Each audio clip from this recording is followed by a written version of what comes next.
자, 대충 책을 좀 보고 있는 것 같은데 좋은 자세요. 어떤 지금 챕터의 제목이 뭐예요? 명사. 그래요, 명사예요. 그리고 앞으로 명사 배우고 관사 배우고 대명사 배우고 이렇게 가는데 솔직히 어떤 이제 거짓말할 수 없으니 그렇게 중요하거나 어려운 부분은 아니에요. 지금 배웠던 수동태라든가 앞에서 배웠던 시제라든가 조동사라든가 이런 게 훨씬 더 중요하고 솔직히 명사 관사는 그렇게 중요한 문제는 아니에요. 근데 이제 그래도 아니 뭐 우리가 아직까지 1학년이기 때문에 기초적인 것도 당연히 배우고 가야지만이 나중에 또 이제 어려움이 없으니까 하긴 하지만 나중에 막 이 명사 갖고 문제가 막 많이 나오거나 그런 건 아니지만 그래도 왜 배우는지는 설명하겠어요. 자, 일단 우리가 명사를 배우는데 새로운 페이지에다가 필기를 시작하시면 되고요. 우리가 명사가 품사의 일종이라는 것 정도는 알고 있죠?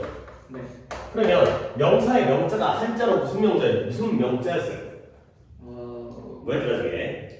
네 여기 달고 있는 뭐 명찰이라든가 네. 사람의 성명이라든가 그쵸? 이름을 나타내는 거야. 뭐 인명, 지명 이런 거죠. 이름 명자예요. 그래서 사람 또는 사물의 이름을 나타내는 게 사람 또는 사물의 이름을 나타내는 게 명사였어요.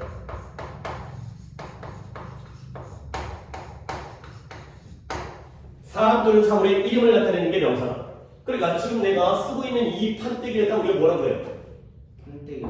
이거 칠판이죠. 그렇죠? 이거 문이고요. 이거 카메라가 아니라 이제 핸드폰 스마트폰이고요. 책이고요. 강의되고요. 너 학생이고요. 나 선생이고요. 네 이름 이재하고요. 내 이름 김수현이고요. 싹 다 이름이에요. 오케이? 이런 것들이 명사가 되고 뭐 가방도 있고 필통도 있고 연필도 있고 지우개도 있고 싹 다 명사가 되는 거죠. 그러면 사람 또는 사물의 이름을 나타내는 게 명사이면 오케이? 명사가 문장에서 뭘로 쓰여요? 주어나 목적어나 보어로도 쓰인다고 했죠. 명사라는 건 문장에서 주어나 목적어나 보어로 쓰인다고 우리가 예전에 배웠죠. 아 그래 맞아.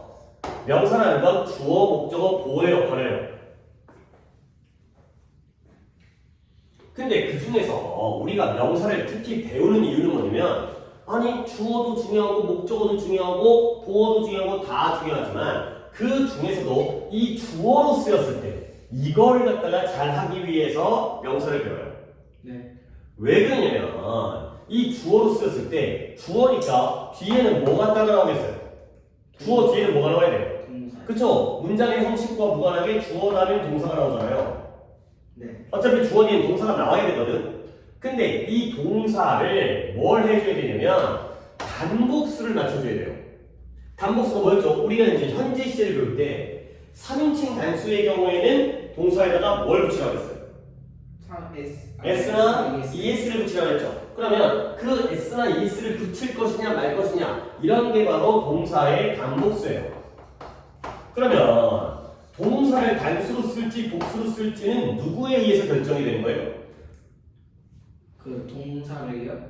동사를 그죠? 동사를 단수 동사로 쓸지, 즉 S나 ES를 붙일지, 또는 복수 동사를 쓸지, S나 ES를 안 붙일지, 또는 비동사면 is를 쓸지, are를 쓸지 그런 것들은 누구에 의해서?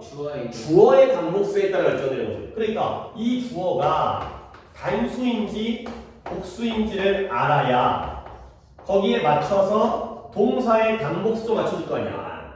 네. 그렇기 때문에 우리가 이것 때문에 명사를 배우는데 이걸 뭐라고 하느냐 약간 이 용어가 앞으로도 많이 나오겠지만 이걸 수일치라고 해요. 수일치라는 문법 테마예요. 자, 한국말이니까 수일치가 뭘까? 일치라는 건 맞춰준다는 거죠. 네. 일치야. 똑같아진다는 거 아니야? 같아진다는 거 아니야? 결국 수를 맞춰준다는 거야. 누구와 누구의 수를 맞춰주는 거예요? 그 주어랑 동사의 수를 맞춰주는 거죠. 주어가 단수면 동사도 단수를 쓰고 주어가 복수면 동사도 복수를 쓰고 이런 것들을 우리가 수일치라고 하는 거예요. 근데 우리는 물론 목적어나 보어도 명사이기 때문에 얘네도 단복수가 있겠죠? 네. 하지만 이 단복수는 동사에게 영향을 안 미쳐요.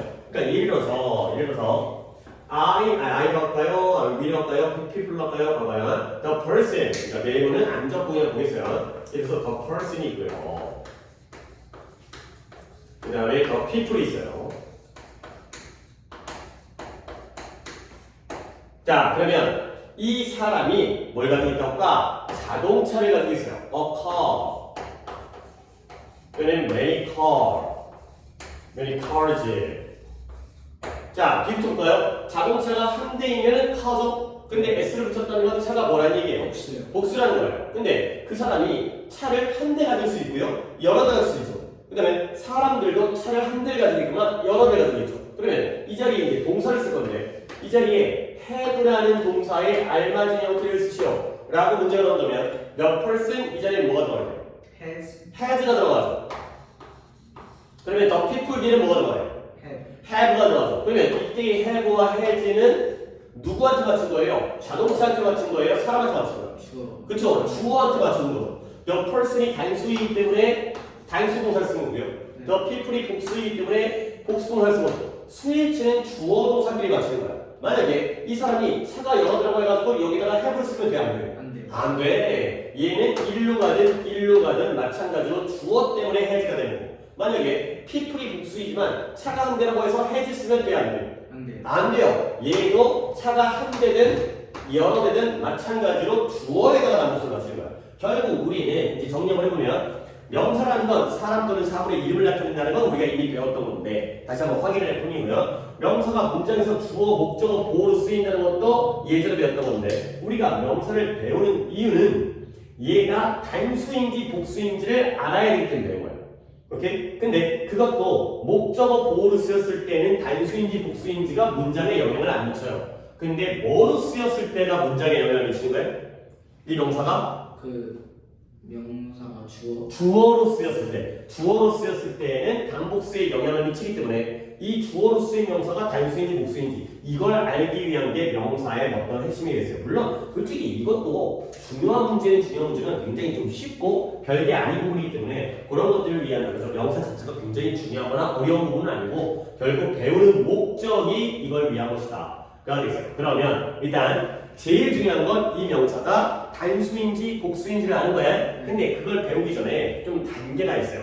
좀 기초 단계이긴 한데 이것부터 시작을 해야 되는데 이 문법은 아마도 처음이자 마지막으로 있게 되고 그 다음 순환 때부터는 이런 문법은 안 해도 상관이 없는 문법이긴 한데 그래도 일단 처음이니까 배우면요 여기가 좀 반사되잖아요. 네, 괜찮아요. 괜찮아요? 자, 명사의 종류에 대해서 먼저 얘기해 보겠습니다. 이런 명사들이 어떤 종류가 있는지를 우리가 한번 나눠봐야 됩니다. 이 명사의 종류를 나눠봐야지 단복수를 갖다가 파악할 수 있어요. 자, 그러면 명사의 종류가 1번 뭐가 있냐면 약간 유식한 말로 가산명사라는 게 있어요.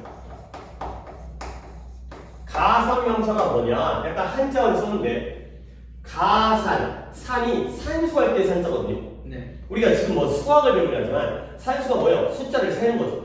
네. 숫자를 더하기도 하고 세기도 하고 그 다음에 빼기도 하고 곱하기도 하고 나누기도 하고 니를 위해서 찍는 영상인데 일단 좀 자리에 앉히고 약간 기본적인 걸 얘기한 다음에 너 숙제를 갖다 어떻게 했는지 확인한 다음에 그 다음에 여기 있어요. 지금 영상은 니 오기 전에 재아랑 저거 문제 풀이했거든요. 그 풀이할 때는 안 찍었어요. 왜냐면 어차피 네 문제랑 얘 문제랑 붙이거나 안 찍을 수 있으니까. 그 다음에 이거 지금 필기 요만큼 하고 있는 거 한 10분 찍었어요. 그럼 여기까지만 하고